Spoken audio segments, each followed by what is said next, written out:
The Binding of Isaac is a story in the Hebrew Bible where a man named Abraham is ordered to kill his own son, Isaac, by the big man upstairs himself, Gorb.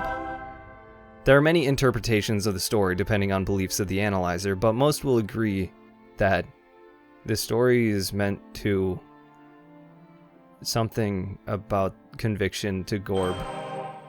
It's better to use a goat. Bro, this sucks. Dude, I don't even know how to read. I like video games. Let's talk about those. The Binding of Isaac, aka BOI, aka Bible Busters, aka MC Firehose, is also the name of a video game created by Edmund McMillan and Florian Himzel that was released on Steam in late September 2011. The game is a Legend of Zelda-inspired roguelike where you run away from your homicidal mother and cry monsters to death, just like in the Bible.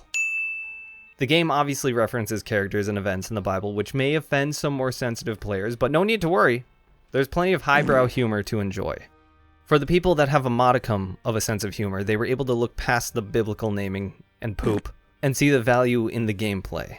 There's enough variation and sheer amount of content, especially after Wrath of the Lamb, to keep the players coming back over and over for hundreds of hours. And this was the Flash version of the game. After the success of the BOI, the game dev / pub, Nicalis, approached Eddie McMillan and was like, yo, your game, kinda sick bro, but it ain't that good.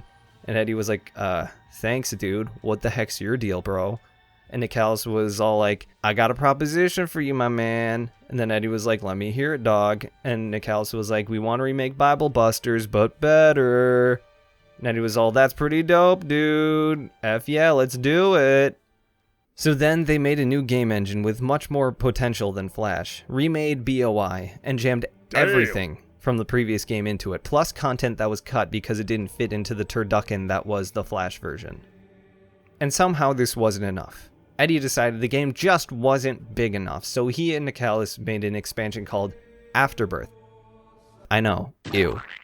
This added new items, enemies, unlocked secrets, characters, bosses, a shitty co-op mode, months of gameplay, all kinds of good stuff. People loved it for the new content and balance updates. People hated it for the balance updates. It was a whole new game. And then Nicalis was like, we need more money.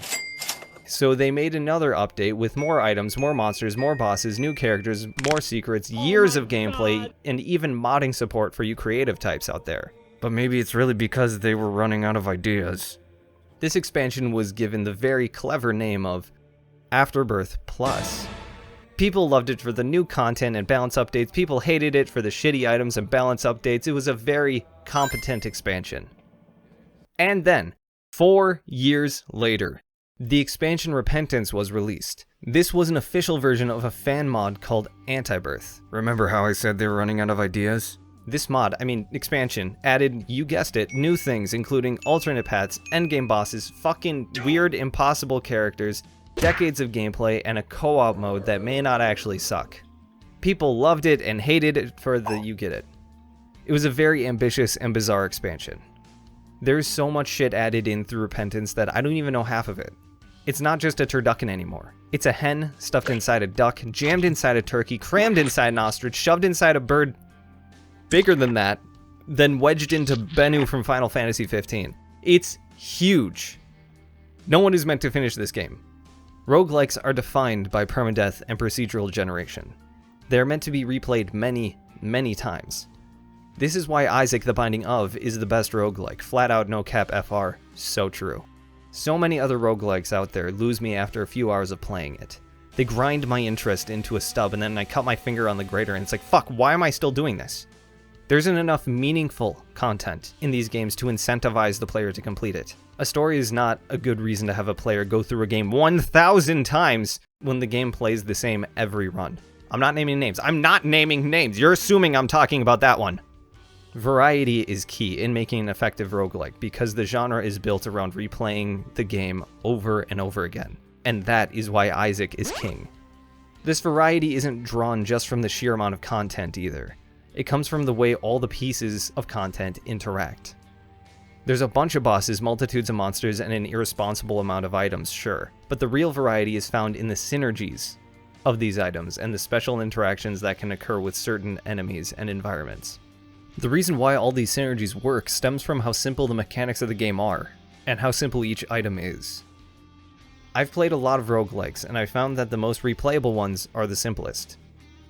Many roguelikes will try to innovate by creating more complex mechanics, which sounds good on paper. But this actually constricts the synergy potential because abilities and item uses become too specific. I've also noticed that often the difficulty is based around the most powerful synergies, bottlenecking the player into particular runs, making most runs feel the same. The base mechanics of Isaac, however, are very minimal and easy to pick up. The first room of each run teaches you all the controls of the game through basic images in the background. Around 95 to 99% of the tools and items have a simple effect or use. Experimenting with these allows you to see what it does and how it interacts with other things. Each item is a simple machine and your run is a 2010 OK Go music video. This is why so many different builds are possible and viable in this game. I would even say any build is viable, if used right. This is how the game provides a unique experience every run, and why those psychos spend 6,000 hours 100%ing it 3 times in a row just to do it all over again. The game has infinite replayability. Now, if you're not familiar with BOI, and you've seen someone play it, you think I'm full of shit right now, because it's so hard to understand what's going on, and I get it, because it is hard to understand. The game as a whole is complicated, but the mechanics are not. Experienced players are utilizing the same mechanics that a new player is, but they may be using these mechanics in a way that the new player would not think to. For instance, bombs. Bombs are bombs. I know what bombs are. You know what bombs are. We all know what bombs are. They're loud and break things. As a new player, you know a bomb is going to hurt an enemy or break a rock or something, but you may not think to use a bomb to destroy a wall to find a secret room, on a carpet to reveal a crawl space, or on a statue to spawn a special boss. The complexity of the game comes from a deeper understanding of how it works. When first playing this game, it seems as though it is a completely luck-based action game, but once you understand it better, you find that it's really an adaptive strategy game. A new player will hope to find good items, but a knowledgeable player will manipulate the game to give them what they want. This is what I think is so cool about the BOI. Knowledge is the driving factor in success. Knowledge gets you like 80% of the way through a run, with skill and luck making up the other 20. The Binding of Isaac is the only game I've ever played where watching someone else play it will make you significantly better. It's truly one of a kind. Isaac is so gorb-darn fun. It's one of my favorite games I've ever played, even when I get really fucking mad at it. I've never played anything that is so endlessly fun, and that is what makes it the perfect roguelike. Nothing beats Isaac. Noida and Returnal are pretty damn good though. Remnant 2 looks cool too. If you have a suggestion for a cool roguelike, let me know in the comments. And if you like Bible Busters, I stream The Binding of Isaac every Monday night on my Twitch, twitch.tv/JimberlyToonster, link in the description, and I also upload every single run to my secondary YouTube channel, JimberlyToonster. I'm grinding out 100% of Repentance like one of those psychos I mentioned earlier. So if you want to see me bang my head against a wall for eternity, check it out.